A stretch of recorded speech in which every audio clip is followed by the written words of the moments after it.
What do CEOs need to know about sales these days? A lot. Outdated sales strategies and tactics plague most companies today. Listen to what innovative CEOs and experts have to say about how to change all that with Sales Talk for CEOs.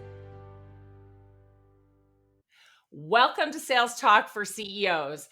Today, I have a topic that kind of gets me ranting a little bit because I'm just incensed by the lack of, just research and knowledge when people are making decisions about this. So what I'm talking about is companies, CEOs saying to me, we need to stand up an SDR team.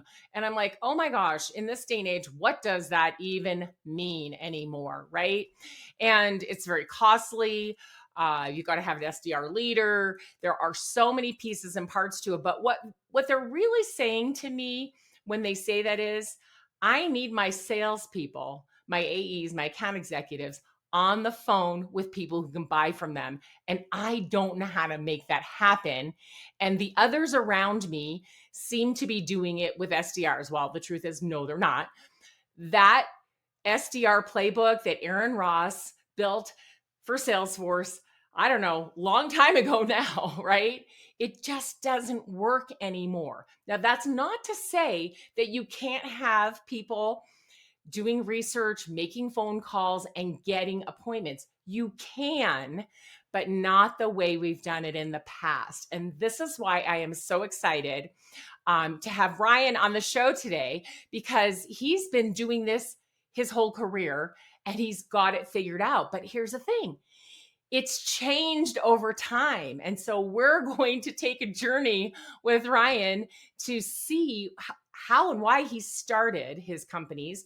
He's started and sold several companies now, and how he's changed over time to get to where he is right now with the two new companies that he has. So welcome to the show, Ryan.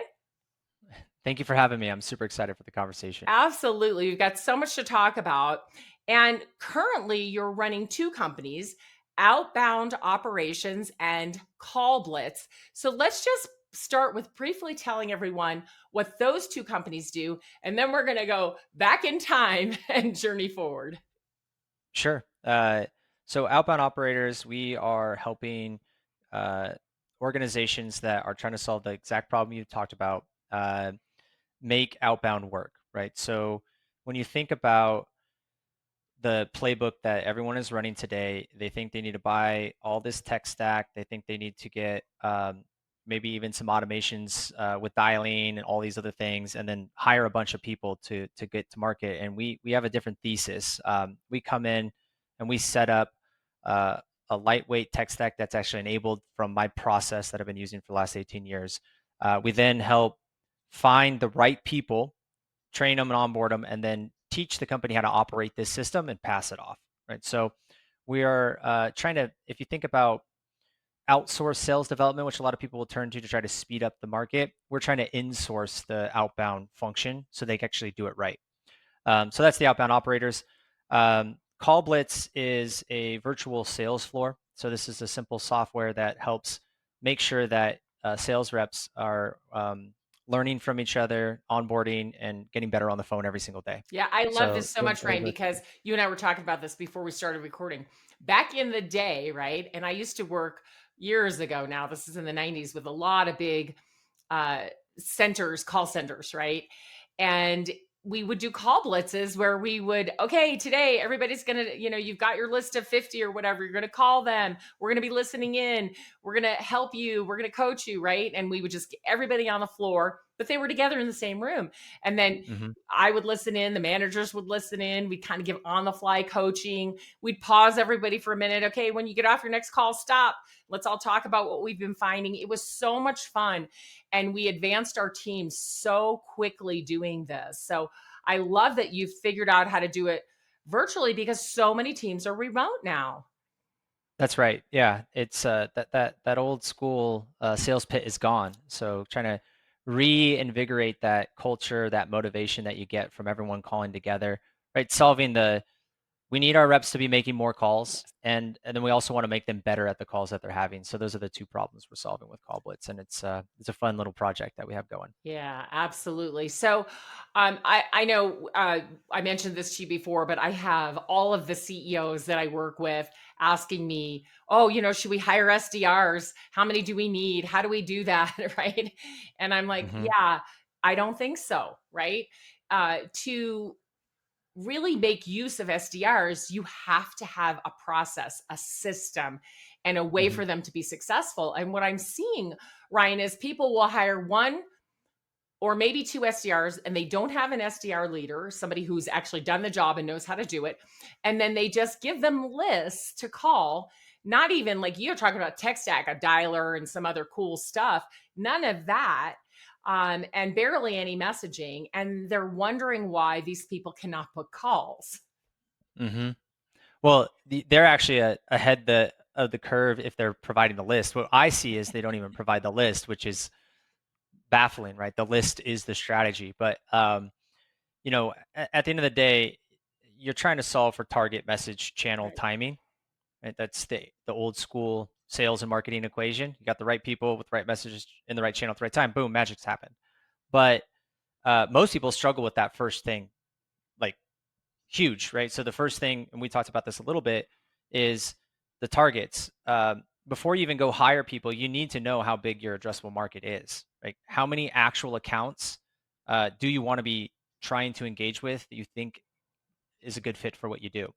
And that exercise for folks is painstaking. They don't want to do the work. They think it should be on someone else's plate, but like that is the most important piece of the equation, right? You're going to go hire all these people to go have conversations.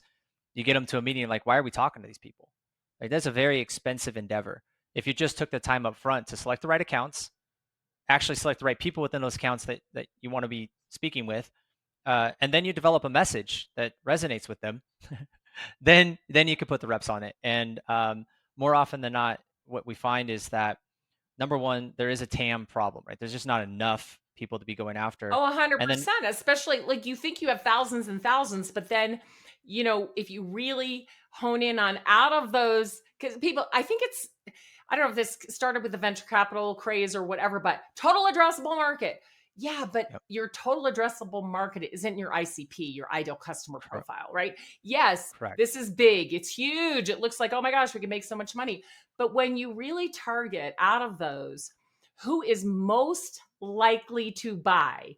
And what does that even mean? Like, how do you figure that out? Right. But you have Hmm. to. And, this is where marketing should really come in with marketing research. But like you said, it's a number of things. It's not just here's a list, right? We have to have the right people at the right time with the right message.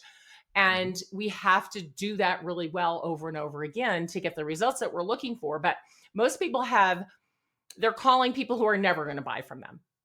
And Yeah. it makes it so difficult. Well, first they're calling people that'll never even answer the phone. Yeah, that's true.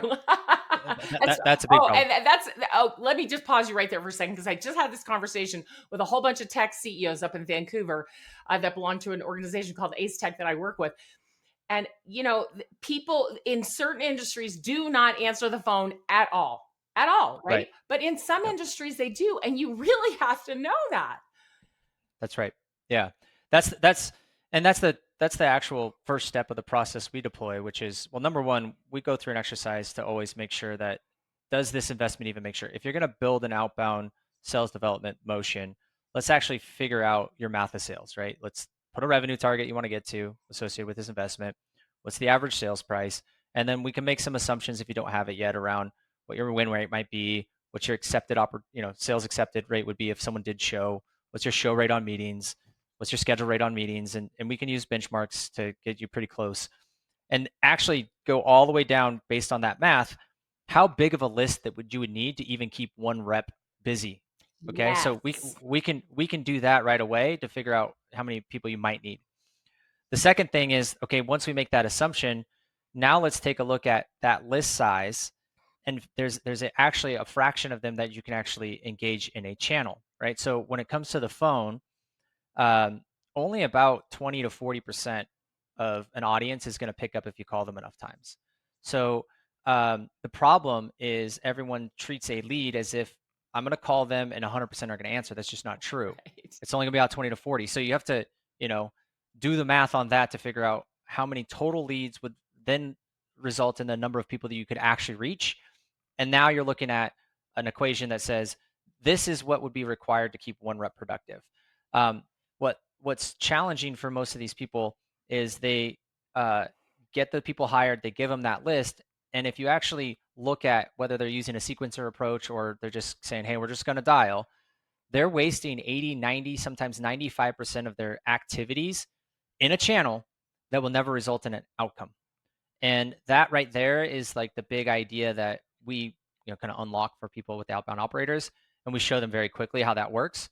Um, but once you solve that equation and you figure out what's your total reachable market in that channel, then magic can be made, right? Oh Because yeah. the fastest path to revenue is always what we started this whole conversation about, is how do we get our sales team into more conversations with the people that are ready to buy. And you take all of that, and then I think you and I geeked about it this years ago with Chet Holmes, right? We're both big Yep. fans of Chet Holmes. His old buyer's pyramid, that still rings true in your market. There's only a certain amount of people that are going to be buying now, so many people that are open to it, so many people that aren't thinking about it, and then the rest don't think they're interested right now, right? So it's 3% buying now, about 7% that are open to it, 30% aren't thinking about it, and then you have 60% that are going to basically tell you to pound sound. Yeah. And so um, it's not about like a flash in the pan. It's about you make the list, you call the list, and then you're doing the follow up. And where the money's made is trying to activate that 30% that aren't thinking about it, so that you can get in the buying window when the time's right. And that's when you're leading the charge on evaluations, RFPs, whatever it might be. And so when you're using the SDR today, everyone's so focused on how many appointments can we get, meetings, meetings, meetings. But the Right. reality is, like, how many conversations can we start in the market? How much information can we capture around where people are in this buying journey?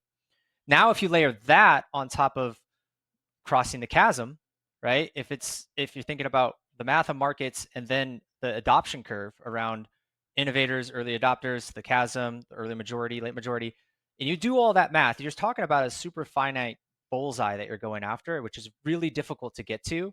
You can do all the market intelligence all you want, you can build all the lists in the world, but now we have to think about reach and then where they're at in the journey. But still, to this day, if you do it the right way, you can get to that chunk so much faster if you use the phone the right way. Oh yeah, it really like beautiful. What you just said is exactly right.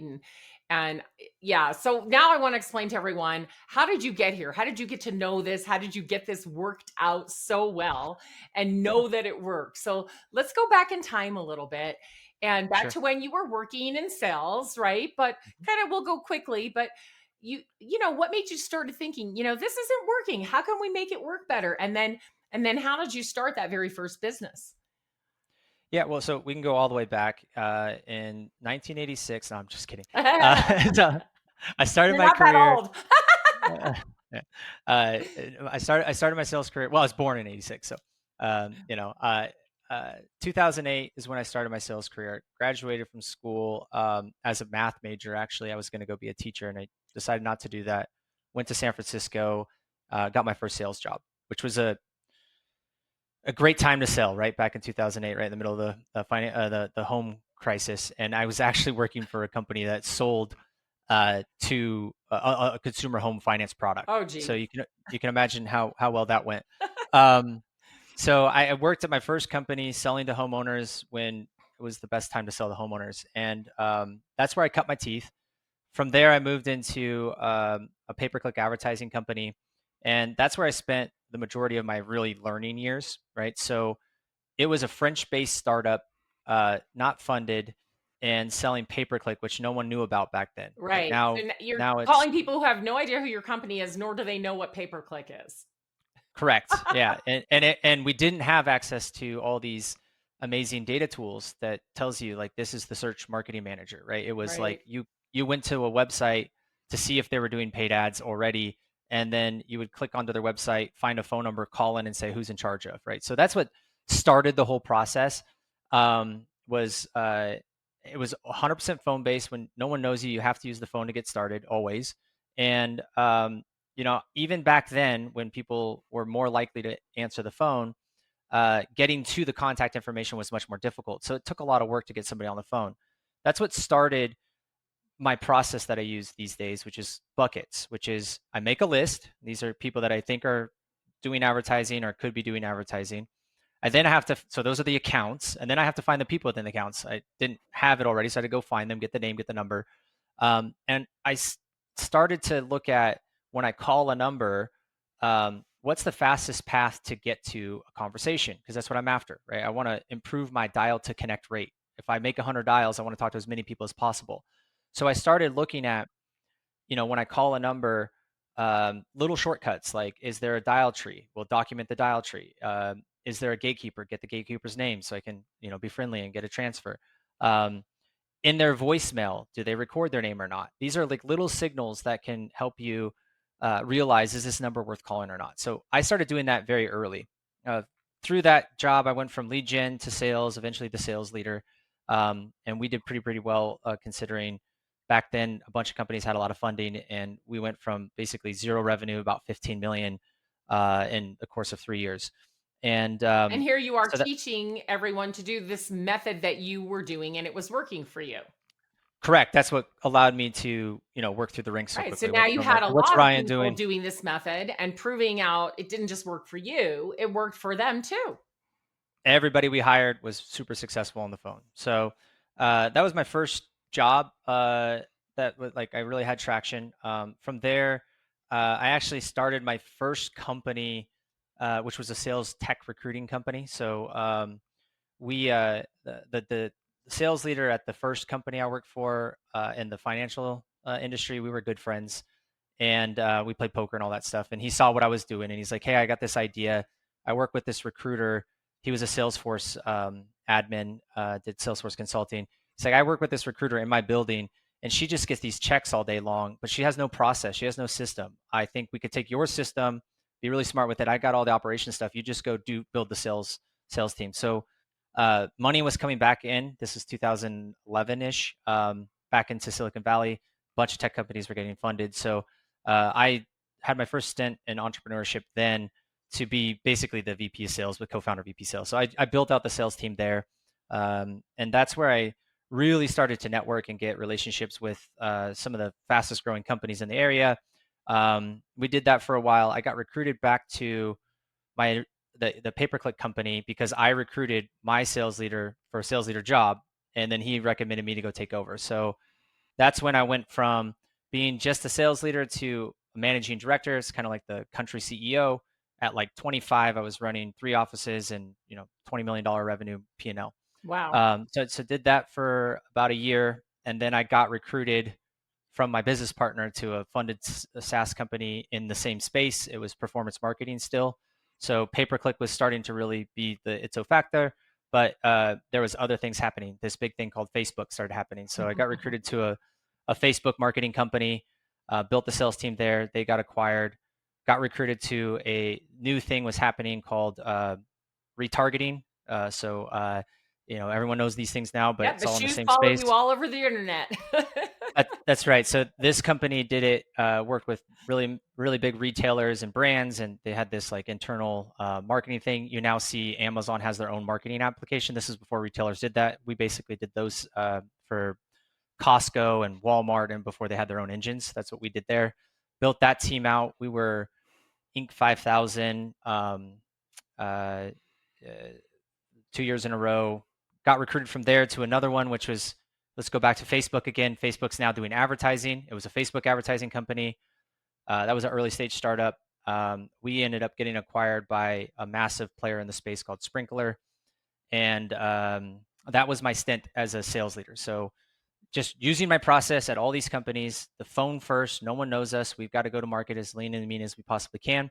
Stuck in my lane of performance marketing and using the phone to build sales teams.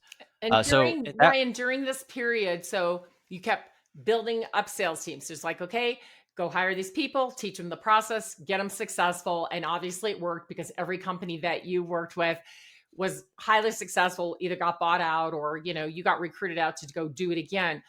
What was the learning for you from the first time you built, you were doing it yourself and then, you taught other people to do it and it was Mhm. still working for this, I don't know, seems like 4 or 5 year period of time where you were building these. What was the learning for you about, okay, start from scratch, go hire these salespeople and teach them how to do this process?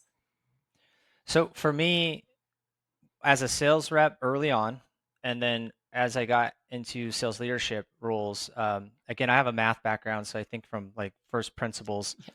It's like it's all an equation to me. I just use math of sales, right? How many activities does it take to get a conversation? How many conversations does it take to get a meeting? How many meetings? That's always been my driving principle. And so I've always just hyper focused on the efficiency gains around if I'm a rep or I'm a sales leader, it's pretty straightforward. The job to be done is be talking with your market, right? That's the job. And so if I'm not in a scheduled interaction with my next best customer, so we're sitting down in a Zoom or face to face, then I want a system and a process that within a couple clicks I should be in my next best conversation. So that's always been my North Star, always. So um, as I went through the ranks, obviously more and more technologies popping up. Yes. CRM's getting better, more data is making it easier to get access. I don't know. I no longer have to use the system to call in and say who's in charge of. I can say, oh, this is the person, and I can, get. It's a faster path Easier to to it. get the data, so much It's faster. easy. Yep. It's faster. But what I was finding is that it was actually there was creating more challenges, right? So with more data, uh, people think that that's going to help them get to the result faster, but I call this the sales acceleration industrial complex. It's like these companies are funded and make their money by selling you more data, more credits, or more seats, and that's not really the way to do it, right? I want my system and the process to keep my organization in that North Star. If they're not in a meeting, they're in the next best conversation. And I need to know at all times how big of a list do I need, and I want to feed them with the right next people to call. And so as CRM and dialers and data, I'm just constantly testing, right? Is it more activity? Is it the better data? But my process is because of the path and all that stuff has always been uniquely designed to determine who I can actually reach and who I can't. And once you unlock that code, you can actually set up a system where it's literally possible to use simple CRM, a dialer that actually delivers these days. And with this process in place, where if my reps aren't scheduled interaction with a customer, they click a couple buttons and be the next best conversation. And by doing that for now 18 years, I've kind of cracked the code on the math behind any given list in any given market to accomplish that. So I'm just always fascinated on those constraints, theories of constraints, and like what can I do as a sales leader to eliminate any of that wasted activity to keep my team as productive as possible. Wow. So it's kind of hard because there's so many little instances, Yeah. but I've tried every tool on the market. I've used all the sequencers, all the datas, all But of it's that, what but I think I'm hearing from you is it's not static. I didn't develop this and then just keep doing the same thing over and over again. Yes, the no, process was it's the it's same, evolved. but each Mhm. time you're like, how can we do this? Or now it's harder to do this. Oh, or there's more data, but that made this problem. So you're constantly, regrouping and saying, how do I use this new data, this new information to economize and make sure that everybody's on the phone, That's either exactly having a right. conversation or the next best. That's exactly right. That's it. If you can solve for that, then you have It's a kind beautiful of thing. nirvana. Then it just comes down to once you solve for conversations, it's about is it the right person and are we saying the right Yeah, things? yeah, So yeah. list message, which is Absolutely. And that's a big problem that we won't even go into right now, but get the right person and say the right thing. Like, oh my gosh, that is a huge problem for most companies as well. All right, so you're moving through this and you started a company but then went back to working for someone else again. And over this period of time, technology is changing, things are changing and you're adapting to those things. But I know what was going on in your mind. You're thinking there's got to be an easier way to do this. There's got to be a tool that could do that. So that springboarded you to the next. that's exactly right. And when I got to Bushaka was the company we got acquired by Sprinkler. Bushaka was actually a pretty well-funded early stage startup. So I had access to the best tools. Like he's like, whatever you need, get it. And this is like when Outreach came to the market. Connect and Sell uh, was uh, was working on integration with them. it was like, holy cow, this is the holy grail. And when I was at Sprinkler, I realized that the problem was a little bit different, which is kind of what we talked about earlier, where they're kind of bloated, right? We have way too many reps for the amount of work to be done. So while at Bushaka, we were lean and mean and fast, and I could get through stuff. When I got to Sprinkler, it was like they're trying to hire, but we shouldn't really hire. And I Yeah, saw like this let's maximize the reps we have before we hire more, which is something right. that people just seem to keep missing. Like, we're not hitting our number, not hitting our number. We better hire more. No, let's go back Yeah, and get the people we have at capacity and then that's decide to hire more. exactly right. Yeah. And I saw this report. This is 2015. LinkedIn put out there. It was like the fastest growing roles in the future are going to be engineers, data scientists, and sales development reps. And it kind of struck me like that's interesting. There was still I was in San Francisco, so there was Dev Boot Camp, a really popular place for people who didn't have coding backgrounds to learn how to code and get tech jobs. There was Galvanize, which is like a data scientist school. I didn't see anything for sales development reps, and yet everybody, including Sprinkler, wanted to hire a sales development with 1 or 2 years of experience. Well, how are you going to do that? You have to, I guess, manufacture it. So that's when Well, I people decided don't to come say, out hey, of school knowing how to be a sales development rep. So it's like yeah, they've got the only way to learn, right? Was on the job training. correct, yeah. And so that's when I started my path towards I'm only going to be an entrepreneur anymore moving forward. I'm going to get this done. And the first gig was the Inside Sales Bootcamp, which what we did was try to take my process and enable it inside the best tools possible, so that we could help organizations get the production of like 5 average reps with one. And that was the kind of thesis that I've been playing with since then. So about a decade now. It's like, how do we make sure that it's always processed first before we put in the technology that will automate, and then put the best people in that seat to get the most production possible using math, using the math of markets, using all the stuff we've talked about, to ensure that we get the most efficient engine possible, to ensure that the sales organization is getting to market. And the end game, of course, for every company is market dominance, right? I know we have our friend Chris Beal that talks about this often, right? We need to reach everybody in our market and talk to them at least once a quarter forever until they're our customer, right? That's That's right. the Because goal. That's the eventually goal. they will need to buy what we have. That's exactly If we're right. calling the So right people. So this is the big caveat. When you're calling people who are never going to buy from you, it doesn't matter how often you call them, they're never going to buy from you. When you target, and you know who's most likely to buy from you, if you just stay with them, that's right. they will eventually buy from you. And this is the thing that kills me, where they're, having these lists and running through them and throwing them out and starting a new list. Like, that's just crazy. If you have the right list and you Yep. stay in touch, magic happens. Yeah, that's right. The magics and the follow-ups, the monies and the follow-ups are one of my good buddies coined the fat stacks are in the circle backs. So that's the game, and that's what my process is always deployed, which is again efficient path to that first conversation, but also dispositioning those calls so we understand: are we targeting the right people?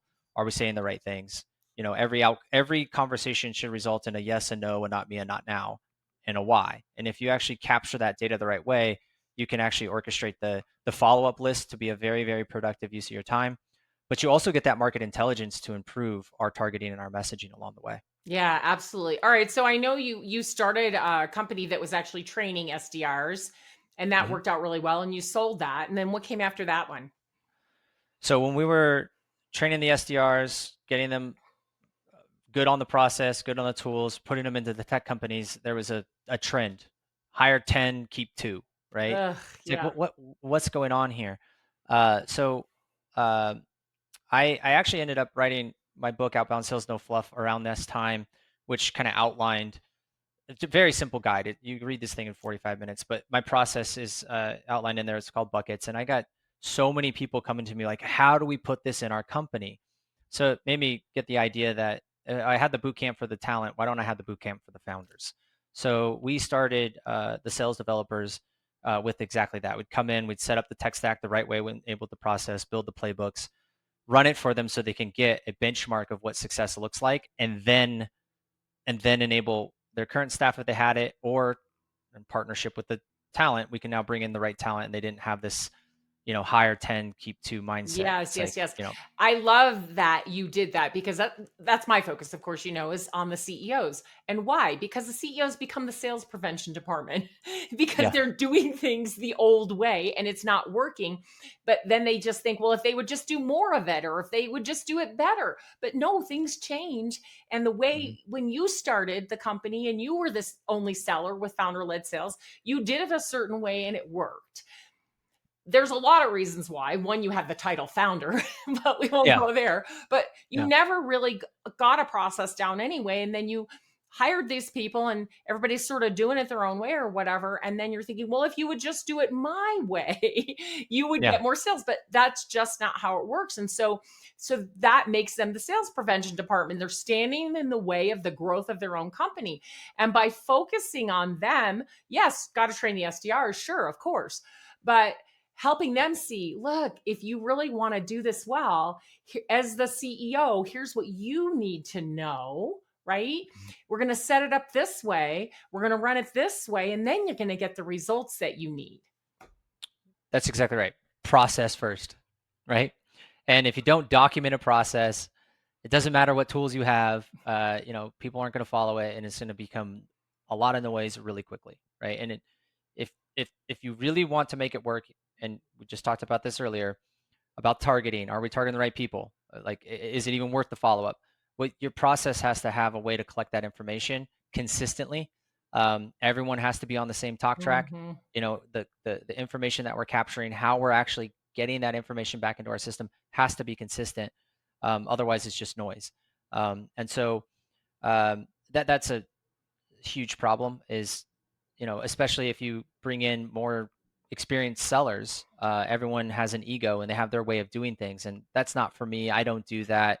I don't like to use scripts because I sound like a robot. It's like, well, in the very first conversation, it's not about how good you are. It's about actually collecting information. And if Right. you have the right framework, you can actually get to the information you need in a much more consistent way that gives you the signals needed to build that flywheel. Yeah. And otherwise, you're literally wasting that call. Correct. Yeah.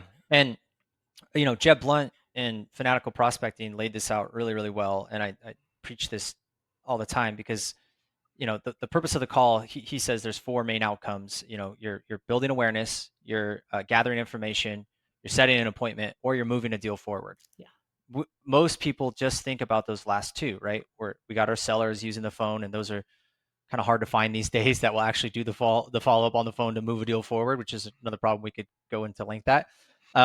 But the one that everyone talks about is appointments, appointments, appointments. But they forget about those other two very, very important outcomes, right? We actually have to build awareness and, more importantly, gather information. Again, are we talking to the right people? Are we saying the right things? Because if we know for sure it's the right people, then we have a message issue. But a lot of times we don't know yet. And so we have to have messaging that allows us to get some information. And when you just call and the only intention is to get an appointment, you're never going to get that information. Exactly. Do Oh you my have a problem that you ever care about solving? Right. And God. Yes. Right. it's crazy to me. Well, in that building awareness part, Ryan, too, it's like you have to build awareness in such a way that these people will want to talk to you again. Because if you build awareness and they're like, oh, yeah, well, we're not really doing that right now. It's not something it's interesting, but we're not, in the market for it. But they've got, yes, I am the right person and I am interested. It's just not now. Right. Correct. Then knowing that and getting them to want to take a call from us in the future becomes the point, not setting an appointment because there's no appointment to set, right? And I think you're right. People are just missing this and they have their SDRs just pounding the phones to set appointments. And I'll never forget this. One of the clients that I worked with, it's been almost 10 years now, but they had the best appointment setter I have ever seen in my entire life. This kid, unbelievable, out of school, could talk to people on the phone and just get them to love him and say yes and book an appointment. And he was booking so many appointments for those AEs and not one single deal closed. And I was Mm, like, stop, right? What are you guys doing? And so I started listening to him. Well, the message was great. He was talking to the wrong people. They Yeah. had absolutely no ability to buy. Yeah, they were interested because it was something that would certainly make their job easier and cooler, but they didn't even know how to get the right person on the phone with them because they Yeah. were way too low down. And you know, they were so interested, but I mean, literally 0 deals closed in like 3 months, and I was like, "Stop. What is going on here?" And we had to Yep. dig into it. I'm like, "You gotta talk to the right people," right? So, Mhm. it's just a testament to, hey, you know, sometimes you're doing something with the wrong purpose in mind. Set appointments was their purpose. It was the wrong Yeah. purpose, right? Yeah. If he would have said, "Oh, you know, well, I'm so glad you're interested. Like, you know, how would this happen at your company? Who would help you buy this?" And got more information, like you said, then we would have known what to do next. Yeah. And even if they took the next step where he's great at getting that first call, let's have the professional seller determine that. At the end of the day, we're so broken in the appointment setting have to turn into revenue right away. And reps don't take that extra time to do that up front. Like the discovery kills momentum, and they spend all this time on deals that they could have got that information up front, built the a right buying committee, and went after the right people, getting the referrals, etc. But I say this all the time. Everybody comes to us. We want more appointments. It's like, you don't want more appointments. You don't want more meetings. You want revenue, right? Right. We are after revenue. So You we want to have to talk to the actually, right people about the right things. So you're not going to get to revenue without doing that. right. And there's a time and a place for this, but I kind of coined this concept, and you hit on a few of these points already. Um, the sales development reps shouldn't be appointment setters. They should be activating your market. Okay, so it's audience activation, and so what they really should be looking at is calling to activate a lead, right? And a meeting is an activation because it's high level of interest, and they'll take the appointment. But you're looking for four eyes: interest, which is, I'll take a meeting, or to your point, this is kind of interesting. Let me do a little bit of due diligence, and depending on your brand, it may that may be a lot of people that most people give up on because it's like, oh, they asked for an email, it's a waste of time. No, they just don't know who you are. They want to do a little bit of research. I mean, if you've done any calling in 2025, people will literally say, "That's interesting. What's the name of your company again?" Right. And they're looking it up online. They're going to go try to, like, they're not going to That's waste their right. time taking a meeting before they do that. So interest, that's the number one thing. Even if they don't take a meeting, if there's a high level of interest, that's an activated lead. And that should be not followed up with on the sales development rep. The sales team should follow up on that, because now you're moving from, you spoke with my colleague, I'm actually the expert here. Do you have some time to talk now, or would it make sense for us to schedule the time? You're going to capture about 20 to 40% more leadership who will not take meetings with an SDR, but are willing to have a conversation. And you can do what I call unscheduled intros. Like, back in the day, it was very difficult to get somebody to a WebEx or a GoToMeeting, right? They had to download software, IT would get involved. It's not as easy as it is today. So we did this all the time back in the day. Like, we would call, we would get them interested, and then it would say, hey, I'll have my rep call you back. Like, they're open to that. So activation, interest, intrigue is the other eye, right? Intrigue. I piqued their interest, right? They weren't really thinking about it, but I said something like, that's interesting, or like, how does that work, right? So intrigue, information. They are asking questions. You got them to actually start asking you questions, which is great signal, but the sales development rep either doesn't know how to answer it because they're still junior, or shouldn't answer it because they're starting to move into the sales conversation. So activate a lead. I don't need to book the meeting. I just, like, this person's asking a lot of questions.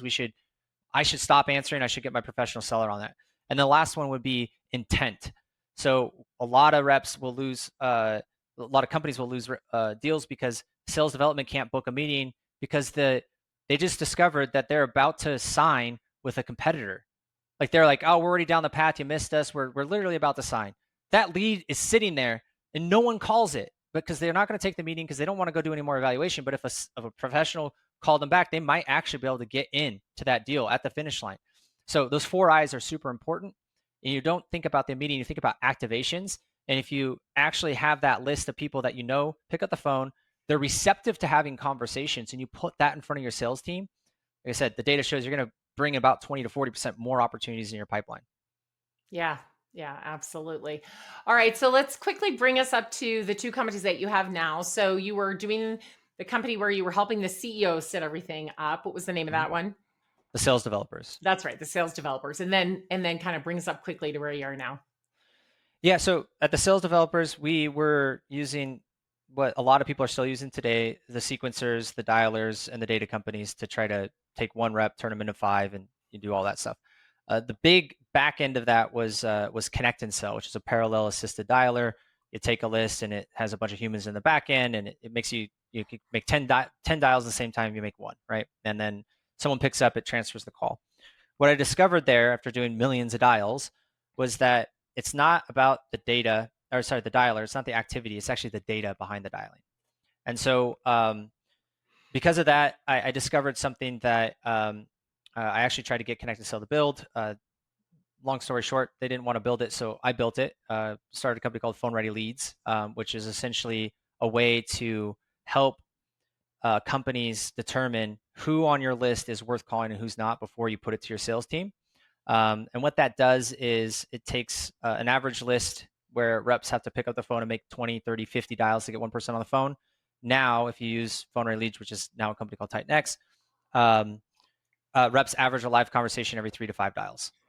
So no longer do you click a button, not know who picks up. It pops in front of you. You're like, you're scrambling. It's like one-to-one dialing. I have all the information I need. When someone picks up, it's a very clean connect. You have really quality conversations.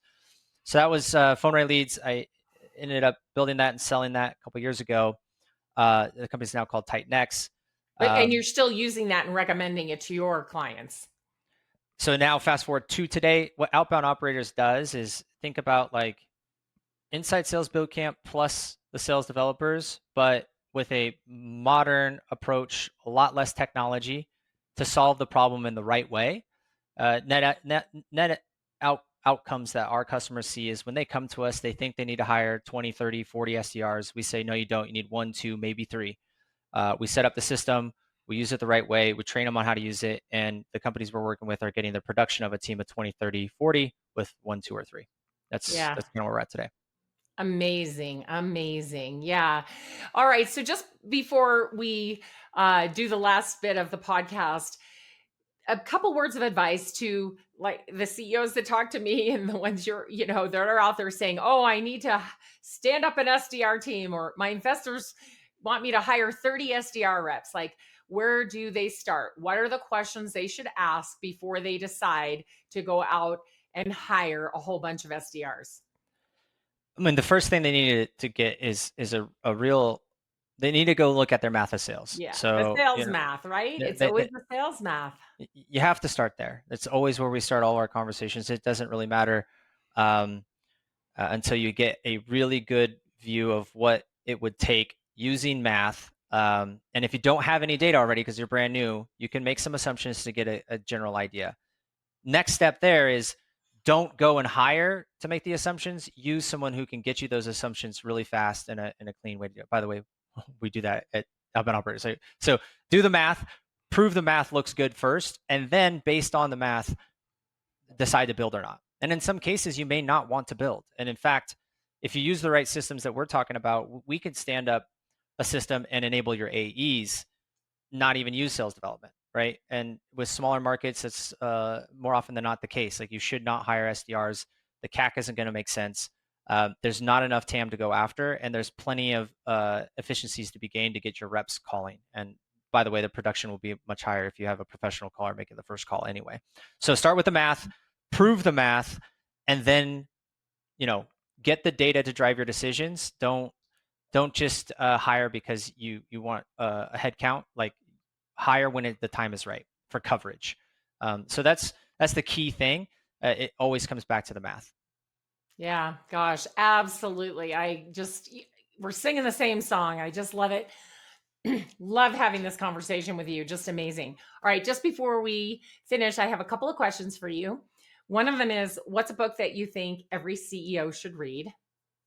Yeah. So actually, perfectly tailored to this conversation today. There's a really good book, Buy Back Your Time by Dan Martell. I don't know if you've read that one, but similar concept here. Most CEOs really struggle, get frustrated, and end up, kind of sabotaging their businesses because they are doing all the things we're talking about right here. They're trying to hire for a job versus hiring to buy back their time.